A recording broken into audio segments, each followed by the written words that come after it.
Olá, caros estudantes.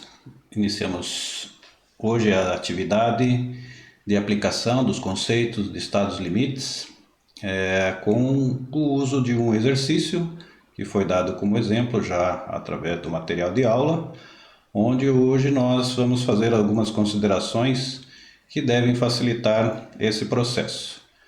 Então vamos dar início aí a esse primeiro exemplo.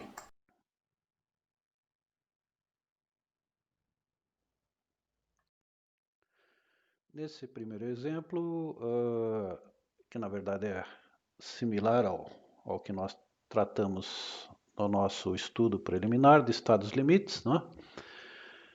Nós temos praticamente a mesma estrutura, mas o que eu incluí aqui como uma diferença, né, para que nós possamos compreender um pouco mais como tratar a combinação dos carregamentos, foi uma carga QK3 de 5 kN, uma carga concentrada, correspondente à carga de vento.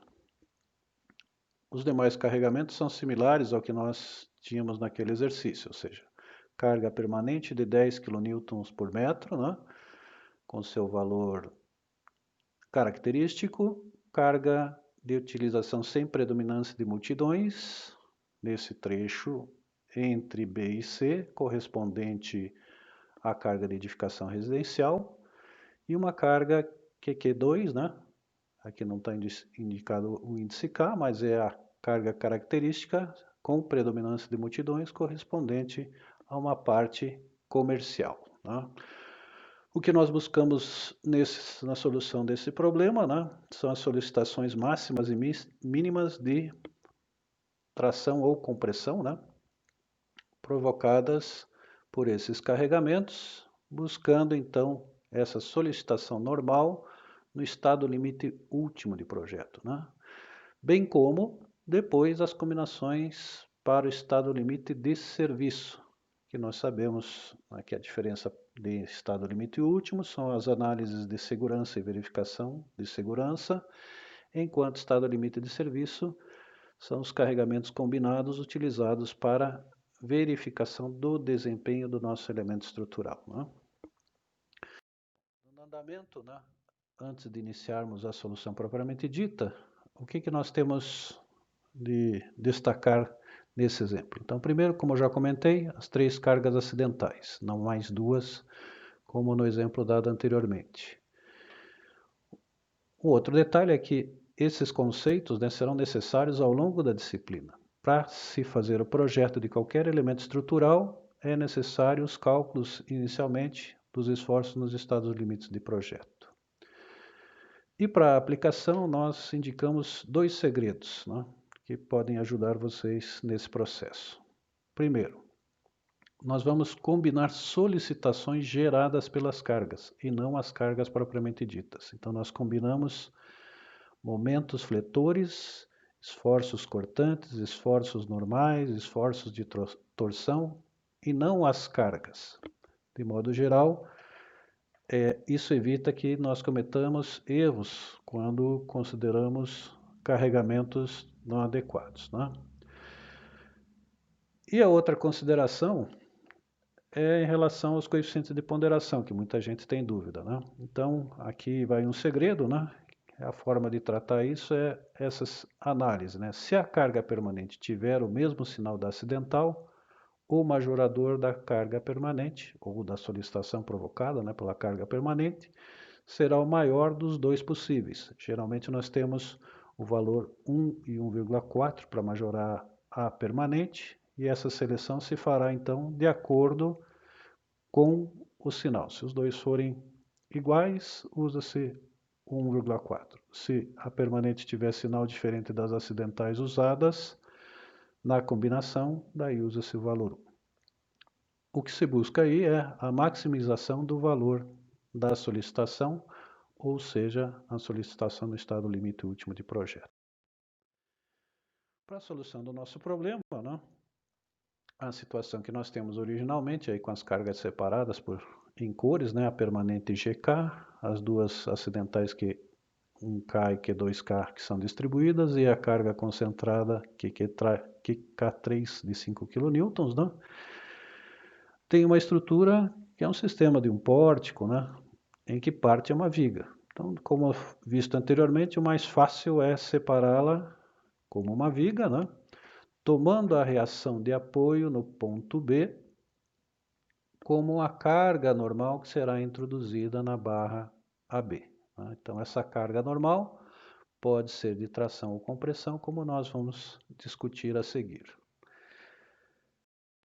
Então, a partir daquela figura mais simples, né, é possível então calcular a reação de apoio correspondente ao esforço em AB, usando as somatórias dos esforços, né, horizontal e vertical igual a zero, e dos momentos em torno de um ponto igual a zero, ou seja, as equações da estática, né, do equilíbrio no plano, para resolver isso. Mas como nós vimos também lá desde as disciplinas de mecânica e resistência dos materiais, o caminho mais curto para se chegar à reação de apoio é usar diretamente a somatória das reações de apoio, tomando como referência o apoio oposto ao qual nós queremos achar a solução.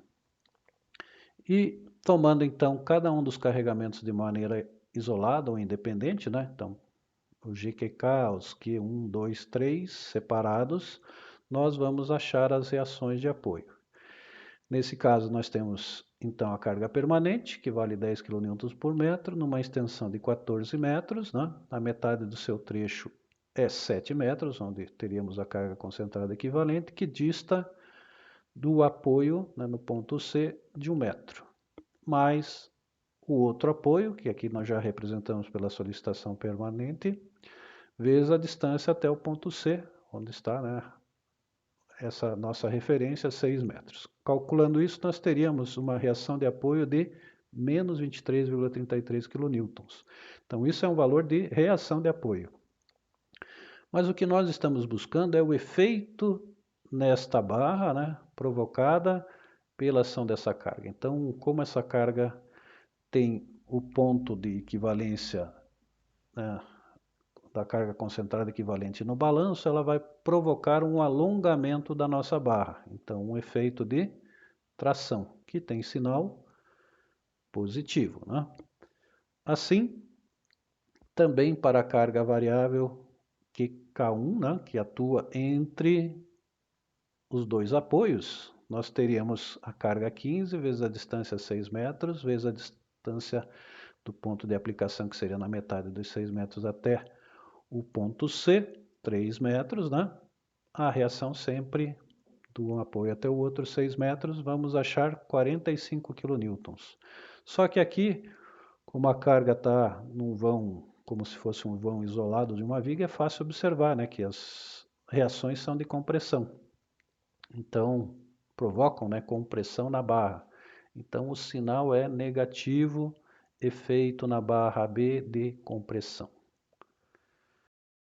Da mesma forma, nós vamos calcular esse esforço para a carga acidental QK2, né, que atua na região do balanço com o valor de 20, extensão do balanço 8 metros, metade do balanço até o ponto C 4 metros, né, mais o ponto da reação de apoio e o seu valor da variável, igualamos a zero, vamos achar então um valor que seria negativo de reação, porém efeito positivo. É só imaginar, né, que você aperta a ponta do balanço, está alongando a barra, então efeito de tração. E finalmente, a carga concentrada na ponta do balanço também, né, com o valor de 5, como é carga concentrada já não preciso multiplicar para transformar em equivalente, né? Então multiplico direto pela distância até o ponto C e vou dividir por 6 para achar o valor da reação de apoio, mas com o efeito também de tração na barra, que é o que nos interessa. Então, o esforço solicitante na barra é de tração ou compressão.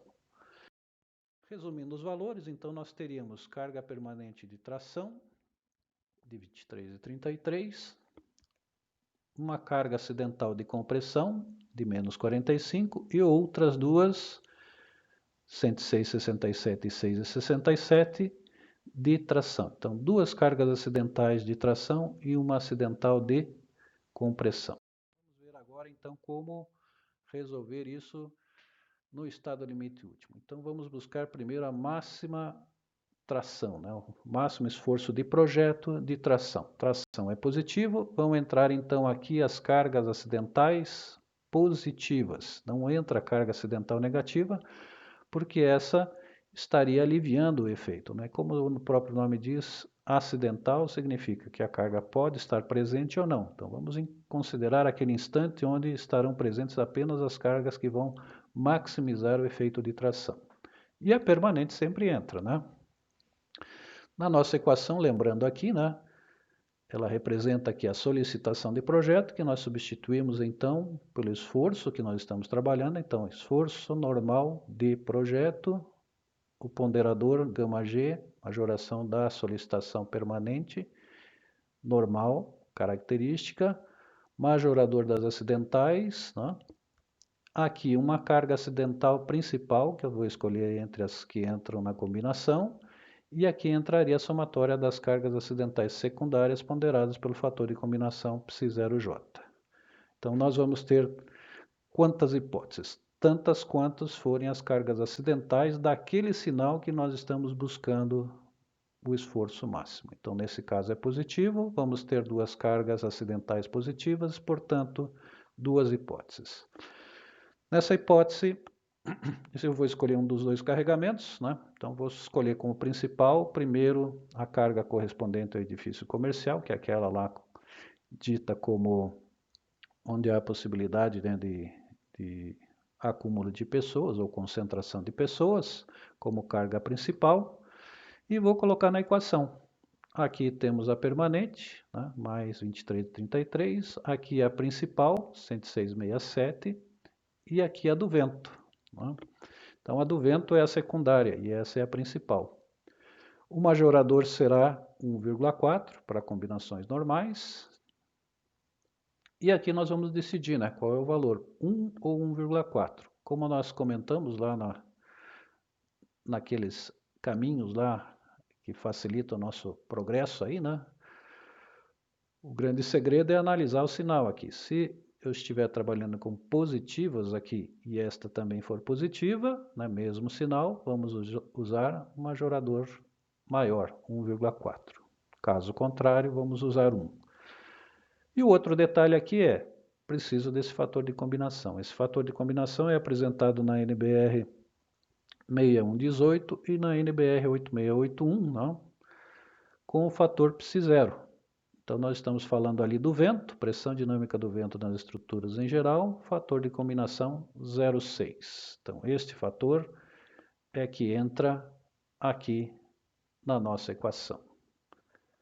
Com isso, podemos efetuar o cálculo e achamos aí um valor de 187,6 kN de tração como esforço solicitante de projeto para a hipótese que a carga principal seja essa carga do edifício.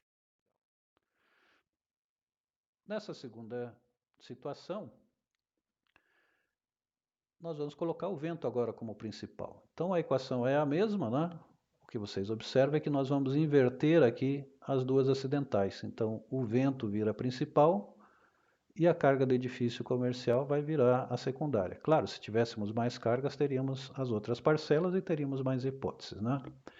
Nesse caso, então, já sabemos que aqui vai ser 1,4, porque estamos com o mesmo sinal, e eu preciso apenas descobrir aqui o fator de combinação que está indicado 0,7 ali, né, que nós vamos na mesma tabela que havíamos consultado, e aqui nós vamos ver que em locais em que há predominância de peso de equipamentos que permanecem fixos por longo período de tempo de elevada concentração de pessoas, né, o valor é 0,7. Esse índice 2 retrata exatamente aquele comentário que nós fazemos sobre o tipo da edificação. Então aqui, edificações comerciais, de escritórios e de acesso público, tá? Então, ou haverá essa informação, ou estas informações relativas ao tipo de carregamento, né, que estará sendo combinado. Claro, se alguma situação não estiver enquadrada aqui, o projetista tem que, com o bom senso, escolher aí uma situação que seja representativa. Voltando aqui à operação, nós vamos achar o valor de 146,53 kN de tração. Portanto, comparando esse valor com o anterior, né, o maior deles será a nossa solicitação máxima de projeto. Nesse caso, 187,6 kN de. Passando agora para o efeito de compressão. Eu quero a máxima compressão possível para verificar se eu preciso, né, dimensionar também a compressão. Já vimos que a tração é necessário, né? No caso da compressão, eu tenho uma carga apenas acidental, né? Não tenho essas secundárias, vou ter apenas uma principal. Então, se eu tenho uma hipótese, isso nos leva à equação diretamente colocando a permanente esta acidental negativa, né? Com efeito da compressão, com o majorador 1,4, né? Das combinações normais. E aqui, como o sinal da permanente é contrário da acidental, o majorador é 1. E chegamos, portanto, ao valor de menos 39,67 de compressão.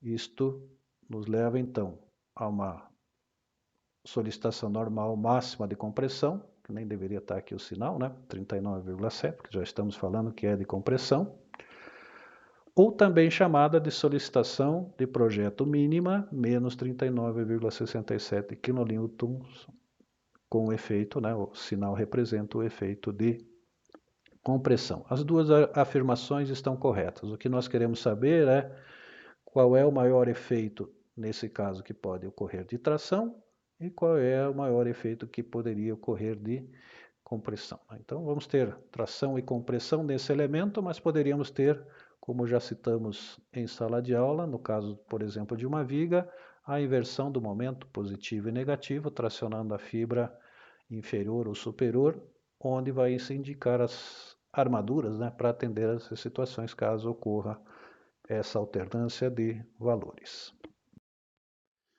Bom, essa foi a parte do estado limite útil. Nós temos ainda os estados limites de serviço.